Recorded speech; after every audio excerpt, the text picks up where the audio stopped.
J-Squad. Hit me with the bass, bang.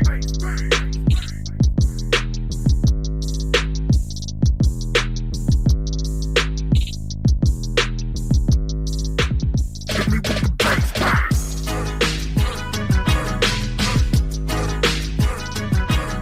American Hostile Championship Wrestling brings you Battle of the Bad Boys 2. That's right, the score has not been settled.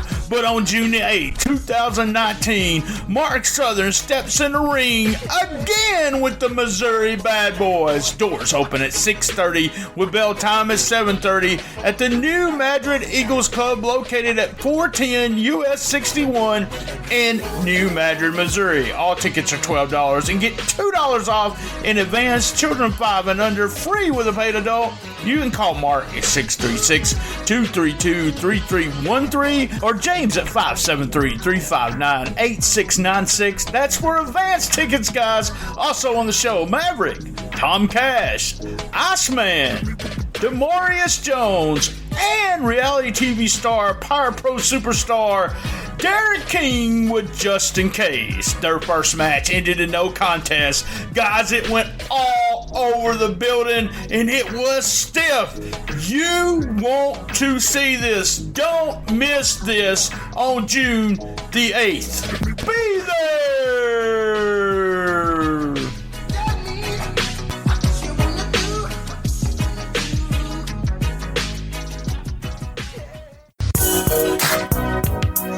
Mysterious Productions. Let's get spunky. What we gotta get your way by using that spunk tonight. Shootin The Shiznit is sponsored by SpunkLube.com. SpunkLube is an award-winning personal lubricant that's fun. SpunkLube is available in 4 varieties: hybrid, pure silicone, natural, and pink. Place your order today at SpunkLube.com and tell them Shootin The Shiznit sent you. Now, me and her have been at it for a couple of rounds. When things got dry, man, I pulled out the tube. I gotta get her wet by using my spunk lube. Nice and smooth. Blue Chew can now offer you the same active ingredients as Viagra and Cialis at a fraction of the price, discreetly delivered to your door. No waiting rooms, no appointments required, no embarrassing face-to-face meeting with your doctor. You're just minutes away from a heightened sex life. Use promo code STS. Get your first month free. All you have to do is pay postage and handling. Now on with the show.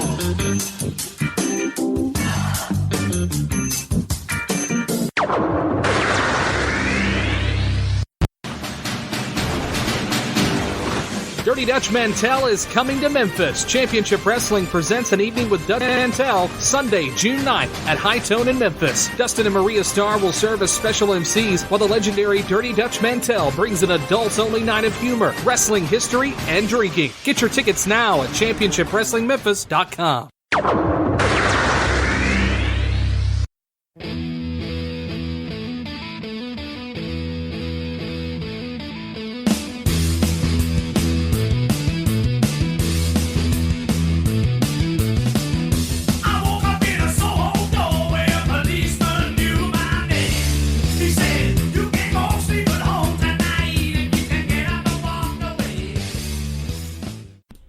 We're live from STS Studios in St. Louis, Missouri, and I have, well, my old buddy, Dutch Mantell. He's sitting in the green room. We're going to bring him on.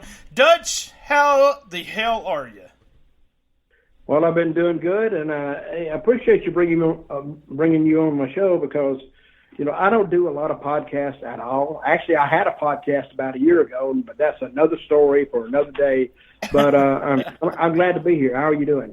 Oh, I'm doing good. It's good to talk to you. We saw each other at StarCast for a few moments.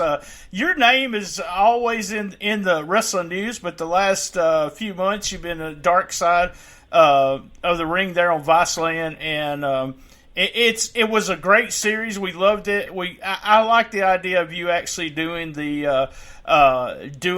the narrating and everything. How was? I got a couple questions, and then we'll go to those. I had some people with some in the wrestling groups that I'm in, the Facebook groups, and they ask questions, and I just want to ask those questions. But how was it watching the scenes there when you had someone portraying you?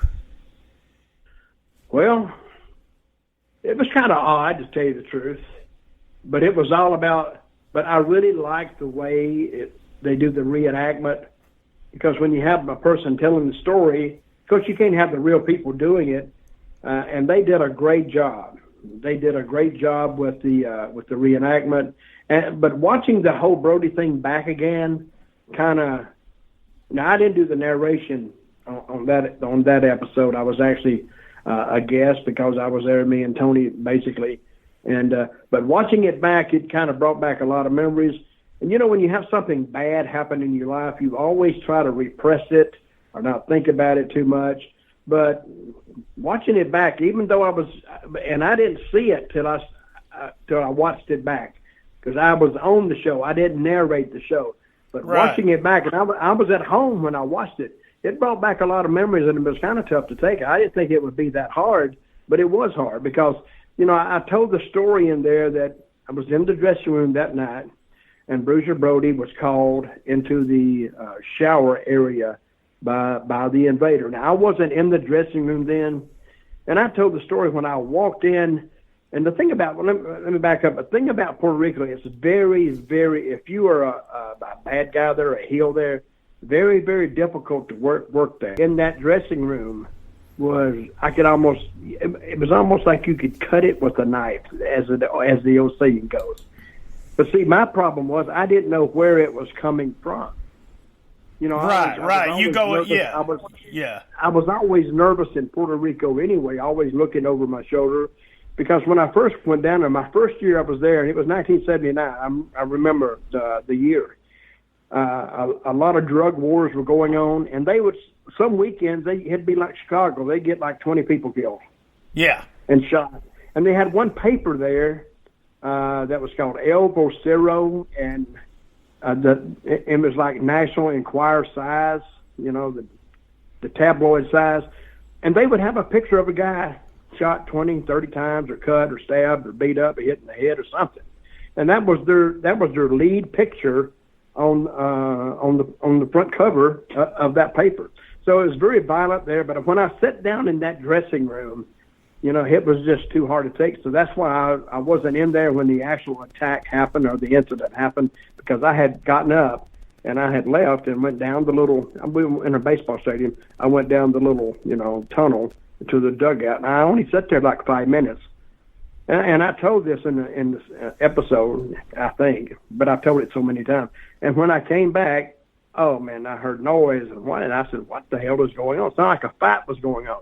But everybody was running around, and I walked in there, and I saw Brody laying on the floor. And he laid there for about, he lay there probably, I bet, 45 minutes before the ambulance got there. And the one reason why it was, are you still there? Oh, yeah, I'm listening. This brings back. I'm on the phone and I'm getting a call. So. Okay, it's okay. You're coming in clear. But and finally, when the ambulance got there, and one reason why the ambulance took so long to get there is because the infrastructure in Puerto Rico wasn't built to handle mass traffic. It's still antiquated roads, and I mean the streets are paved and everything like that. But it wasn't, especially around a baseball stadium. The traffic was backed up for about a mile. So I don't even know how that ambulance got in there. But it got in there, and, it was... But back to my original thought, I'm all over the place here, but it was very tough watching that episode. It had to be. And, the weird thing is, I got news from Miss Coffee about this. She called me because you had called the office or something and told everybody. So it was one of those things where I actually heard about it a lot quicker than everybody else did, and it was because of you.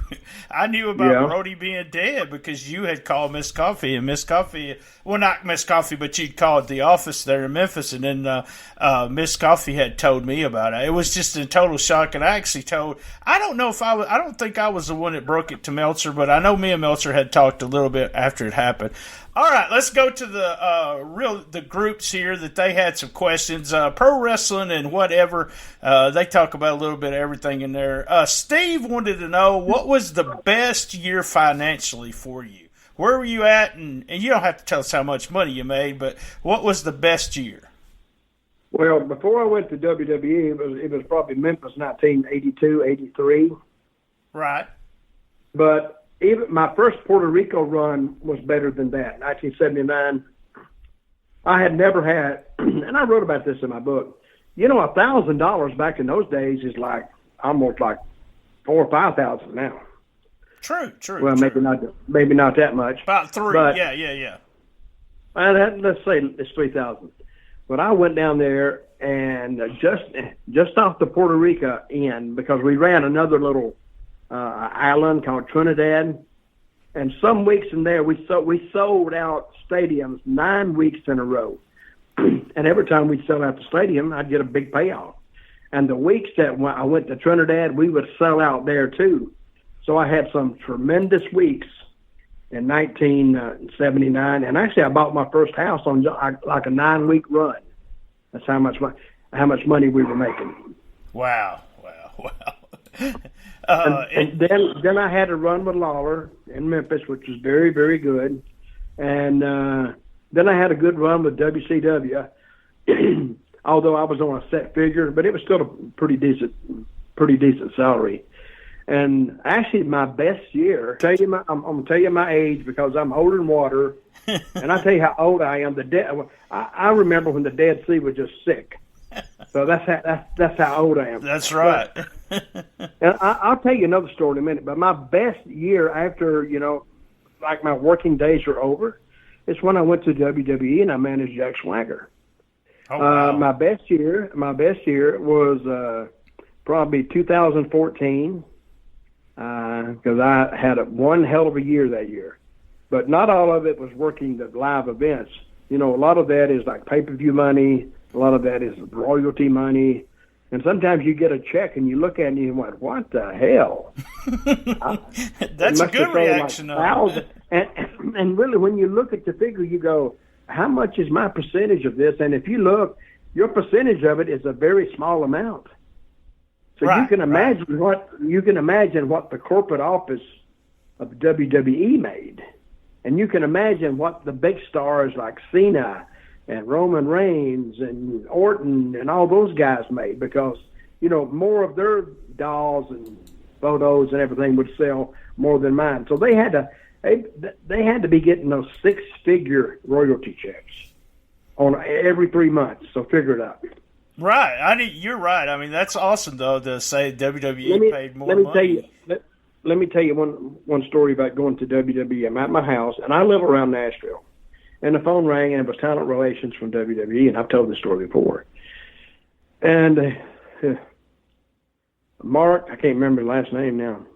But anyway, his name was Mark, and he asked me, he said, and he called me Wayne. That's my real name. Yeah. And nobody calls me Wayne unless it's kind of serious, so I paid attention. Plus, it was a 203 number. It was a Connecticut number, so I picked it up. I usually don't answer numbers that I don't recognize. But he said, will you be around Nashville on Monday, because we're there for Raw? I said, yes, I will be. He said, we would like to talk to you. And he said it in a way that, they were going to make some kind of an offer. So I went down there, and I walked in at 3:30. I met Triple H at 4:30. He said, we want you to cut a promo because we want you to manage Jack Swagger. But see, I thought they really wanted me to go to NXT as a teacher or an instructor. That's what I thought. Right. So when I walked in at 3:30, I met him at 4:30. He wanted me to cut a promo at 5:30.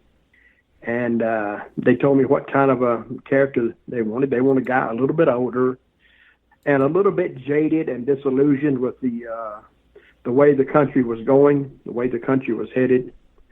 And because it was almost like a tea party character they wanted. So he says, go ahead and get in your mind what we need and, do it whenever. And they didn't give me a script. They didn't give me nothing. They said, just do it. So you ever remember the movie Gran Torino? I do. I quote that movie every once in a while just out of humor. Well, so get off the yard. Get off my yard, Dutch. Yeah. So I started channeling Clint Eastwood in that interview, and I said, when I walk down the streets of my town, I don't see people that look like me. I don't see people that talk like me. I don't see people that, eat the same foods as I do. They don't fly the same flag. Then I paused and I said, where did my America go? Where's my country? And then I went, well, it's up to us to change it. We the people. Well, that was at 4:30. They showed it to Vince at 5:30. I was hired at 6:30 and officially signed the contract, and I was live on Raw that night at 7:30. Man, you can't beat that. Well, I want to ask, this was another one of those questions that came from your run there. And let's take a quick commercial break, and we'll be right back, and then we'll ask something about that last run you had in WWE. This is your bedroom with Blue Chew. Blue Chew uses the same active ingredients as in Viagra or Cialis, but now comes in chewable form. Chewable means better, cheaper, and works faster than pills. I've tried Cialis, I've tried Viagra. Blue Chew works the best. It's a fraction of the cost. Blue Chew has definitely gotten the job done. No in-person doctor visit, no waiting in line, no more awkwardness. Blue Chew allowed me to have more sexual freedom because it kicked in and worked faster. Ordering Blue Chew is an absolute no-brainer for any man. Blue Chew makes my girlfriend, want to put up with me in bed. I felt like I did when I didn't have ED. Order online to get your first month free. I want my girlfriend to want me, and with Blue Chew, she really does. Blue Chew is the future of manhood. Go to BlueChew.com and restart the party. Or call 800-232-8803. 800-232-8803. That's BLUE Chew.com. Promo STS, and you get to try it for free. Wow. I hear you. Wow.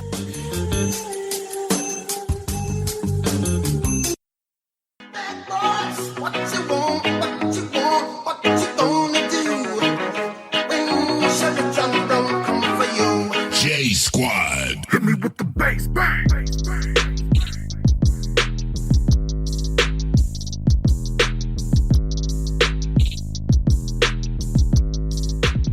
me with the bass, bang.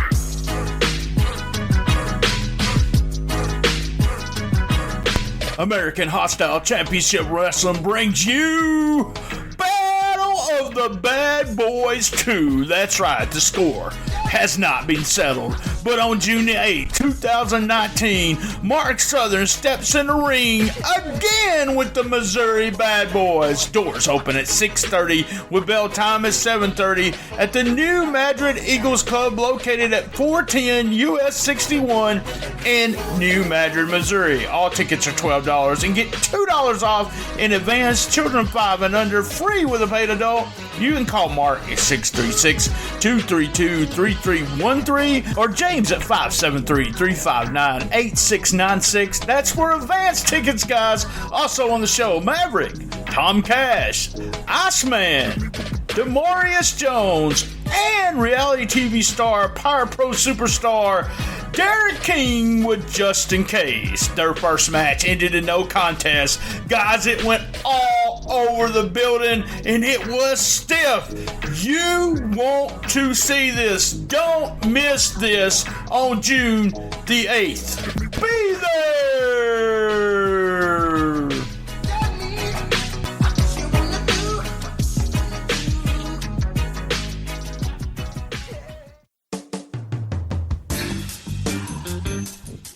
Shootin The Shiznit is sponsored this month by spunklube.com. Spunklube is an award-winning personal lubricant that's fun.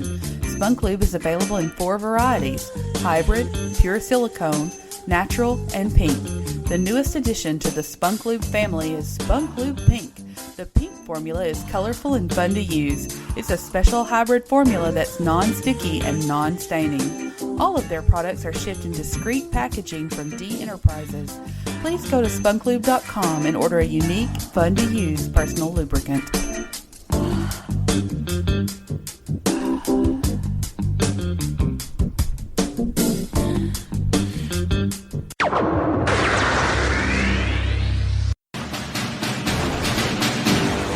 Dirty Dutch Mantell is coming to Memphis. Championship Wrestling presents an evening with Dutch Mantell Sunday, June 9th at High Tone in Memphis. Dustin and Maria Starr will serve as special MCs, while the legendary Dirty Dutch Mantell brings an adults-only night of humor, wrestling history, and drinking. Get your tickets now at championshipwrestlingmemphis.com.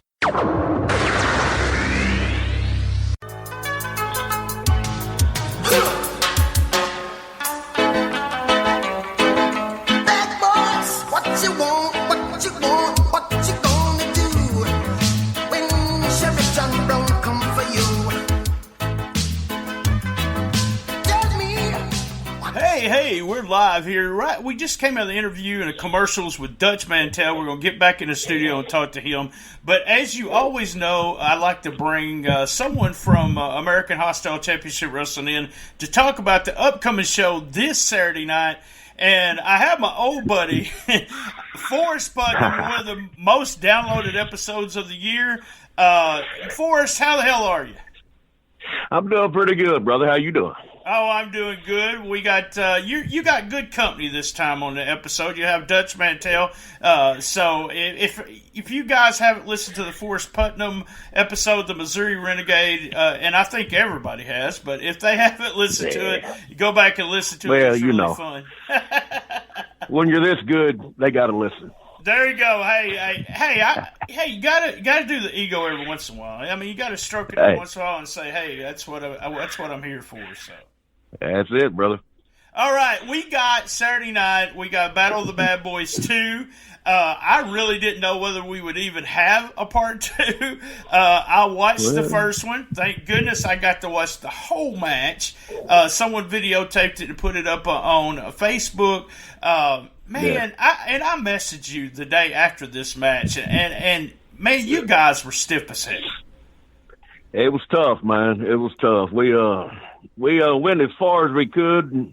You know, Missouri's got a lot of rules, so you got to stay within the rules, or they'll put you out of business. But we went as far as we could, and yeah, it was more than stiff. It was more than stiff. Well, I seen some of the, everything was bent really well that y'all hit. Y'all messed up a table that I thought you probably couldn't get up the next morning as hard as that looked like it hit. So it's about 2 days, man. It's about 2 days. Yeah, that was a tough lick. That was a tough lick. But he went through the table though, so I guarantee you his fat ass couldn't get up. I guarantee you that. Well, we're going to the New Madrid Saturday night, and y'all call it the Battle of the Bad Boys 2, but I'm calling it Stiffomania. And is it going to be Stiffomania Part 2? It's going to be more than it's going to be a lot stiffer than one, I promise. Because I got a few tricks up my sleeve that I'm going to pull out because little fat boy Chris got involved last time, so this time I'm gonna knock his ass out too, and it's gonna be a lot stiffer than one, I promise. So I wasn't gonna do two. Well, I wasn't gonna do two right quick, but I just wasn't satisfied with the way one ended, because they jumped me and it pissed me off, and all right, so we're going to take care of Chris. We're going to take care of Mark. Here's what I want to know, and everybody that listens to my podcast is going to want to know this, Forrest. Missouri Renegade, answer this as honest as you can. Did you guys just kiss and make up after the match? Not even close, brother. Not even close. I knew we wasn't friends before. Yeah, we wasn't friends before, and we damn sure ain't friends now, and we damn sure won't be friends after Saturday night. This will end the feud. It will be over and done with, but he's going to leave a lot worse shape than what he left Crowsville with. And when I get done, I will be satisfied, I promise. There we go, folks. Be there this coming Saturday night, New Madrid, Missouri. Be there!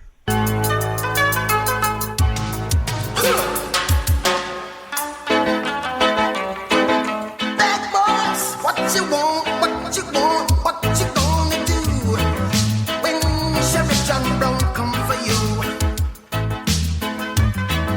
Tell me what you wanna do. All right, from the Suplex City Limits group there, you was talking about your last run. So why did they actually put you with ADR?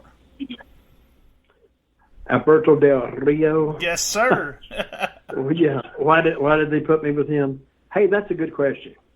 And let me tell you what happened when I first with Jack. When I went out there, they all said they're going to hate you. The fans are really going to hate you. I said, really? And I debuted in Nashville, which I'm kind of over Nashville. A lot of old-time fans there still remember me from years ago.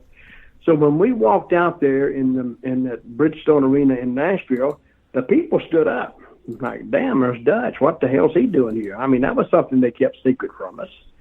So I started cutting this promo, and I introduced myself as Zeb Coulter. I got my new name, and I'm a real American. Here's Jack Swagger. He's a real American. And then I forgot what type of interview I cut. And the people, I could tell about halfway through it, about a third of the way through it, they weren't kind of getting it. And all of a sudden, it's like a light come on. Now they got it. And then when I said, I want every real American in this building to please rise and put your hand over your heart. And they all stood up. Well, not all of them, but later on, a lot more joined them as this went down 3 weeks or 2 weeks or whatever. And I said, we the people. And they didn't know what I was going to say, but I got it out. And I could tell from that point on, no, these people are not really going to hate this. They kind of, half of them kind of liked it. And here's another story. WrestleMania 29, I went out there, and Jack was wrestling again, Alberto Del Rio. And I cut a promo. I was the only one who cut a promo on WrestleMania 29 live. So I got in the ring, and 82,000 people. And believe me, I've wrestled in front of, and you know this, I've wrestled in front of 82 people. I've wrestled in front of 22 people. So when you walk out in front of 82,000 people, it's a rush. It's a big-time rush. And I didn't really walk to the ring because that ramp was, I swear, it looked a half mile long. Yeah. So Vince knew I had a bad wheel, so he said, "Hell, let's put him in a golf cart and put damn camouflage on it. Let's do that." And so that's the way we went to the ring. We did it like that. So when I got in the ring, of course, I said, people were listening to me, and I said, as I walk around these filthy streets of New York City, and I hear people talking all kind of different languages and concocting God knows what against all of us, and we don't even know. And I was saying we need to get rid of the immigrants and run them out and do this. But I had a visitor there that I didn't know was in attendance. So when I went back to the dressing room after the match, of course, of which we lost for the 9,000th time to Del Rio, I don't think we ever beat him anyway. But when we walked back to the viewing area, then, they have the big screen set up, and I'm sitting there talking to Damian Sandow, and I saw Donald Trump enter the room with his two sons in front of him, and his daughter Ivanka pulling up the rear. But he he kept walking to the left of me, and I said, oh, he's going somewhere. And I turned back and I started talking to Damien. And about 3 minutes later, I swear, I felt a peck on my shoulder. And I looked up, Donald Trump. And he looked down at me and he put his hand out and he said, I love your promo. Beautiful, beautiful, tremendous, tremendous. And he shook my hand, and he walked off. And when he walked off, I couldn't help but think, oh, damn, he's walking off with my gimmick. Because all America, make America great again, all that is we the people on steroids. So he walked off with it. So, but I consider that a good compliment because he listened to me. And, he learned a lot of his tricks just watching wrestling anyway. Sure. And somebody asked me the other day, yeah. I don't want to turn this political, but you know why Trump, kind of won those debates? Because Trump, have you ever read the 12 Rules for Radicals? And the guy's name's Saul Alinsky or something. You ever heard of that guy, Saul Alinsky? You ever heard of him? I've heard. Yeah, I've seen something on Netflix about him. So one of his rules were never defend, always attack. And if you listen to what Trump said, when he got through with those debates, you still didn't know where he stood on a lot of issues. But not to get political, I just wanted to throw that out there. All right. But, so hey, before we go too far, let me bring up a special appearance I'm going to make in Memphis. It's going to be this Sunday, June the 9th, at the High Tone Cafe, and it's on 412 North Cleveland Avenue, I think it is. And it's called An Evening with Dutch, and you can go to my Twitter, Dirty D Mantell, and I'll tell you all about it. But it's going to start about 6:30. Meet and greets at 6:30. It sure starts at 8, and tickets are $20. VIPs $40. And I want to see everybody there. And if you're a wrestling fan, you need to come and see this hour because there's a little bit of humor in it. There's a little bit of wrestling stories in it. A lot about Memphis in it. A lot about just places I've been, and I do a question and answer session after my little stand up. Except it's not stand up; it's kind of more like sit down. But it's very good. I enjoy doing it. I think the people enjoy hearing it, and I want to see everybody out there on Sunday night. That's good. You're right there in your old stomping grounds in Memphis, Tennessee. Been doing a commercial. Dustin Starr is the guy that contacted me with this, and then we had a question about was you going to whip Dustin's ass Sunday night from Alfred. I need to beat the shit out of him. And that's 412 West Cleveland, Memphis, Tennessee, at the High Tone. And guys, Dutch is only going to spend about 30 minutes with us, and I've been in the dressing room with you, Dutch. You know, been able to sit down and listen to you. You were very entertaining, and I sat through Q&A with you at StarCast. So, guys, I mean, this is just one of those opportunities. You can ask anything you want to ask him. And Dutch, I had a guy named Chris. He wanted to know, and we was talking about best year financially. What he wanted to know was what was your most memorable feud? Which one did you really just say, hey, this was some of the best work I ever done? Well, my Puerto Rico work, but that's kind of a hybrid, I think, because all you had to do was just fight in the stands and act crazy and then beat the shit out of somebody. I mean, it's very simple, you know. And the reason I got over in Puerto Rico is I went down there, and I was the first American who went down there. See, when I went down there, I thought they'd been in business 20 years. No, they'd only been in business like 2 years when I got there. So it was a brand new virgin territory. And I thought the people hated me because of my great technical expertise. They hated me because I just ramrodded them every week. I told them that Spanish, they speak Spanish, was a primitive language, and the women were like they're more or less like unpaid prostitutes, and the men were effeminate. And you know, I said I wouldn't drink their coffee because that's damn substandard too. So I just knocked everything Puerto Rican, and the Puerto Ricans are very nationalistic type people. Oh, they hated me. Right. I could not. Seriously.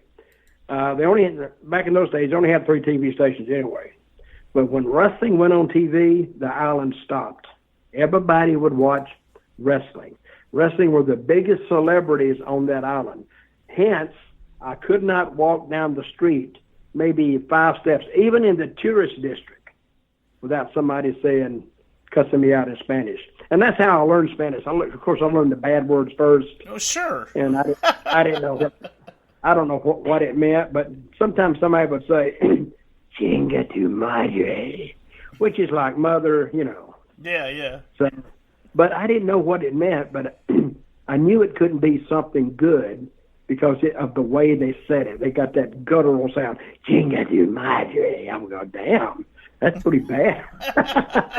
I even knew it was bad, but it was. But my Puerto Rican work stood out. My run with Lawler in Memphis, I think, was beautifully constructed and laid out. We told a hell of a story, and you know I've written 2 books. One's called The World According to Dutch, excuse me, which I kind of document. My feud with Lawler. I document the Bruiser Brody story. I document my Puerto Rican run. I document a lot of things. Wrestling a bear. I wrestled a bear several times. I wrestled in prison. And here's another story that don't have nothing to do with nothing. When I walked in that WWE dressing room in Nashville in 2013, 75% of that active WWE roster, they didn't know who I was. They just looked at me like, how did that They just feel? looked at, no. You know who didn't know me? Natty. You know, Bret wow, Hart. that's weird. That's really weird. She didn't even know me. And she come up to me and she said, "Oh, I didn't know you were in the business." And I went, "Well, what the hell would you think?" I didn't say that, but I started saying, "Well, what the hell you think they put me out there with Jack Swagger just because I don't know. They pulled me off a bus or what? I don't know." And there were other people there who didn't know who I was. They didn't know, and this is what they didn't know. They didn't know the history of the professional wrestling business, because they see what Vince wants them to see, and that's all they gauged. That's all they gauged their knowledge of professional wrestling on, is just what Vince and WWE presented to them. They didn't know what Memphis presented. They didn't know what Mid-Atlantic presented, or Atlanta, or Continental, or Florida, or Texas. Any of those territories, they didn't know what was presented. And let me tell you, well, that was when I think wrestling, I think Southern wrestling is what I think. It's because the age, nothing too, ever, Dutch. Nothing ever stood out to me. Yeah, what'd you say now? The age of these guys that are in the business now. You know, you're older than me, but I'm 53 years old, and these guys, a lot of them started watching wrestling because of Stone Cold Steve Austin, not because of Jerry Lawler, Dutch Mantell, and them. So that's why they don't. Some of them do go back and watch it, but a lot of them, you got to remember. That was wrestling to them. That's why they wanted to be in the WWE, and it is really odd. I was told a guy that they just signed at the Performance Center, and I won't call him out, but he didn't even know who the hell Bobby Eaton was. And well, they don't know who history is. This is what I think they should do. I think they should give them a written test and ask them those questions. See how much they do know. I mean, I don't mean, but because they don't know, I don't hold that against them, because they had nobody to teach them. Right. But I hear old fans tell me, they said, "Man, I don't give a shit what they say. That Memphis wrestling in the early 80s was the best wrestling in the world." And I believe it was too. It was exciting to even... I grew up on it, then, got smart to the business, was able to, I say that just the privilege of hanging out with some of you guys and just seeing, behind the scenes the way everything worked, and just talking to Randy Hales. We talked to him, but I text him back and forth. This, people don't understand, and I've said this 100 million times probably on this show, how over Memphis wrestling was. I was a kid. I wanted to be Jerry Lawler. I wanted to be Bill Nadeau. I wanted to be, I didn't want to be a superhero. That's the people you wanted to be to grow up, and that's that's the way it was. I want one more quick question. I've got to ask you this. Matthew wanted to know. We touched on Chuck wanted to know about how much influence you had on the Zeb character, but you pretty much told us that. Matthew wanted to know about a crazy fan story from the Memphis days. Tell you a crazy story? Yeah, fan-wise. Was there some fans that were nutty in the Memphis area? Well, I was always kind of a good guy there, but before that, I write in my book a riot we had in Louisville, Kentucky. Oh, it was bad. Usually I reserve my riots for the Puerto Rican crowds, and I've never really been in a riot in an American crowd. I've seen them get mad and they get upset, but I've never really saw them really get upset. It was me and David Schultz and Lawler. Lawler was managing us, and it was part of Lawler's army. And we were wrestling we were wrestling the Indians, Thundercloud and Danny Little Bear, and they had this they call him the drummer boy, Chewy. And he was about 16 to 17 years old, really, really cute little boy, and little girls loved him. And the mothers loved him, and the guys, he could be their friend. So we had this deal where we beat the Indians But then that wasn't enough, and then we started beating the crap out of more, and that little Chewy came in, and we just beat the crap out of him. Brother, here they come. It took us 10 minutes, a full 10 minutes to get out of that ring. That was a bad experience in Louisville, and I never expected it to happen there, but it did. Wow, and we only had to go like 100 feet, maybe 100 feet, maybe a little more, to the dressing room area where we could get into the back. It took us 10 minutes to get there, and I was fighting and punching, and one guy come in, I punched him, and I actually had glasses on, so I broke his glasses. Then the next week, he sent me word that he wanted me to pay for his glasses. I said, you tell him to F off. I ain't paying for it. He's trying to hit me, and I'm protecting myself. We fixing to wrap it up, but I got one, and I thought this was a funny question, Dutch. One last little question. Eddie, he wanted to know in the Cool Kids group, what do you use to groom your whiskers and keep them looking so good? So give us some grooming tips. Well, I don't have it here with me, but I use a mustache wax. And once you get it going, and you got to get it going right the first time, because a mustache like mine is unpredictable. It has a mind of its own, and some days it will do it, and some days it won't. There you go, guys. You got to look for a stiff wax.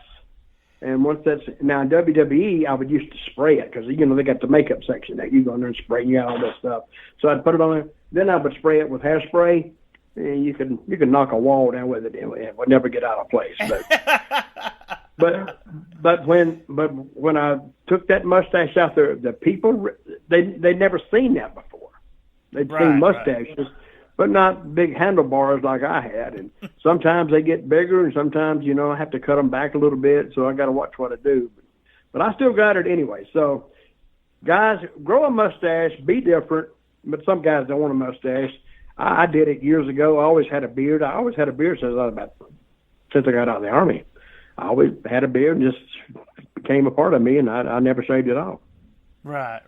All right, guys. We thank Dutch. Thanks for listening. Same bad time, same bad channel. Well, let me tell everybody this. If anybody wants to contact me about my books or anything, you can get books from me here at Dirty Dutch Mantell with 2 L's. There you go. gmail.com, and you can get one book or 2 books, and I'll include some pictures in there, and I'll give everybody a good deal. So if you want those books, contact me, Dirty Dutch Mantell with 2 L's at gmail.com. Or hell, just email me and ask me a question.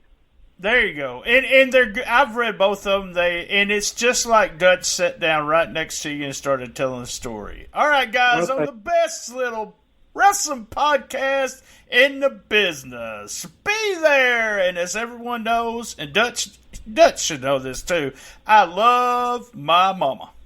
Dutch, thanks, man. Thank you. Graphic design is very important. Your logo is the first image potential customers see. What kind of impression would you want to make today? Need a podcast logo or a t-shirt design? KT does art. Her name has become synonymous with quality and professionalism in the graphic design community. She specializes in graphic design, painting, and more.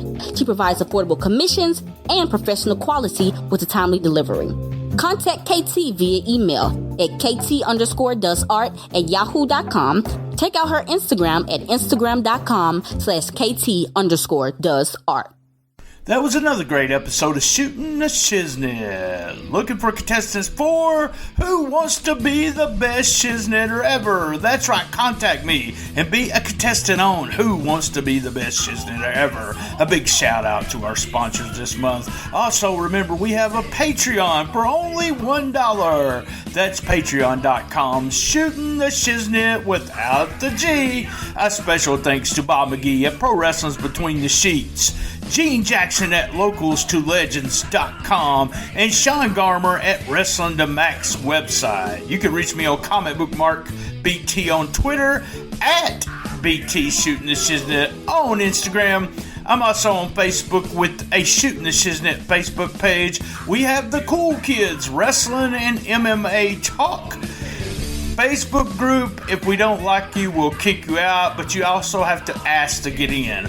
All the archives are at www.STSPod.club. You can listen to us on iTunes, Stitcher, Player FM, Podcast Addict, Spreaker, Spotify, and all the fun podcast players. Podcast Roll Call. A big shout out to Creative Control, keeping it 100. Memphis Memories with Randy Hales and my buddies over there at P3 Radio, Max and Josh. Guys, I am Brian Tramel. Keep your feet on the ground and keep reaching for the stars.